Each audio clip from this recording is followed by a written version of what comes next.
सभी भक्तजनों को जय श्री कृष्ण। नारद जी कहते हैं, अब मैं भक्ति, ज्ञान और वैराग्य को स्थापित करने के लिए प्रयत्न पूर्वक श्री सुखदेव जी के कहे हुए भागवत शास्त्री कथा द्वारा उज्जवल ज्ञान यज्ञ करूंगा। यह यज्ञ मुझे कहाँ करना चाहिए? आप इसके लिए कोई स्थान बताइए। आप लोग वेद के पारगामी हैं, इसलिए मुझे इस शुक शास्त्र की महिमा सुनाइए।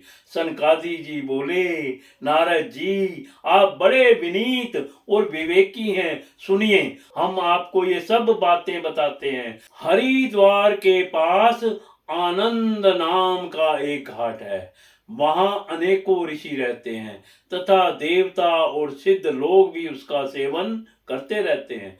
भांति भांति के वृक्ष और लताओं के कारण वह बड़ा सघन है और वहां बड़ी कोमल नवीन बालू बिछी हुई है। वह घाट बड़ा ही सुरमय और एकांत प्रदेश में है। वहां हर समय सुनहले कमलों की सुगंध आया करती है।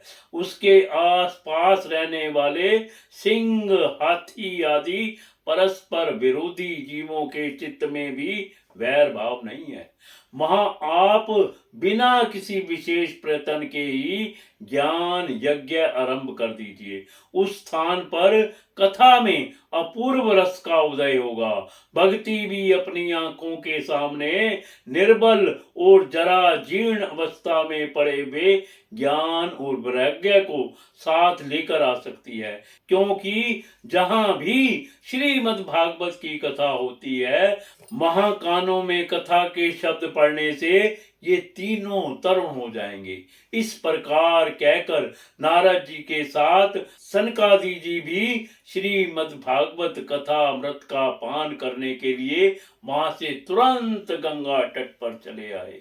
जिस समय वे तट पर पहुंचे, भूलोक, देवलोक और ब्रह्मलोक सभी जगह इस कथा का हल्ला हो गया। जो जो भगवत कथा के रसिक विष्णु भक्त थे, वे सभी श्रीमद् भागवत का पान करने के लिए सबसे आगे दौड़ दौड़ कर आने लगे।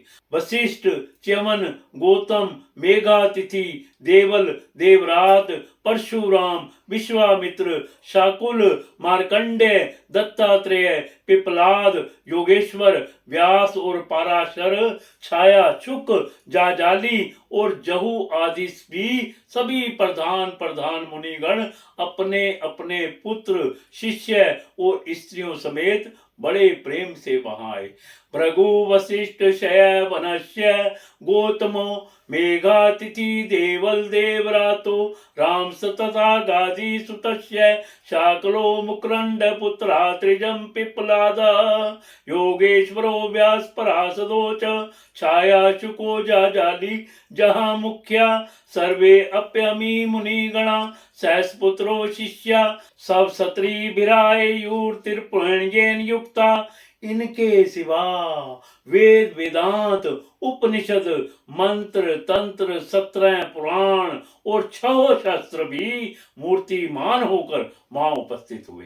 गंगा आदि नदियां, पुष्कर आदि सरोवर, कुरुक्षेत्र आदि समस्त क्षेत्र, सारी दिशाएं, दंडक आदि वन, हिमालय आदि पर्वत तथा देव, गंधर्व और दानव आदि सभी कथा सुनने चले आए।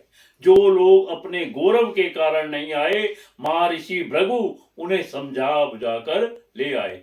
तब कथा सुनाने के लिए दीक्षित होकर श्री कृष्ण परायण सनकादि नारद जी के दिए हुए श्रेष्ठ आसन पर विराजमान हुए। उस समय सभी श्रोताओं ने उनकी वंदना की। श्रोताओं में वैष्णव, विरक्त, सन्यासी और ब्रह्मचारी लोग आगे बैठे और उन सब के आगे नारद जी विराजमान हुए।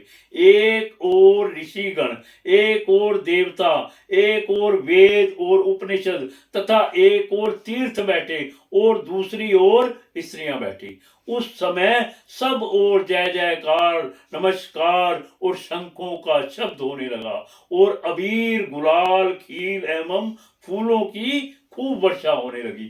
कोई कोई देव श्रेष्ठ तो विमानों पर चढ़कर वहां बैठे हुए सब लोगों पर कल्प वृक्ष के पुष्पों की वर्षा करने लगे। इस प्रकार पूजा समाप्त होने पर जब सब लोग एकाग्रचित्त हो गए, तब सनकादि ऋषि जी महात्मा नारद को श्रीमद् भागवत का महात्म स्पष्ट करके सुनाने लगे। सभी भक्तजनों को जय श्री कृष्ण।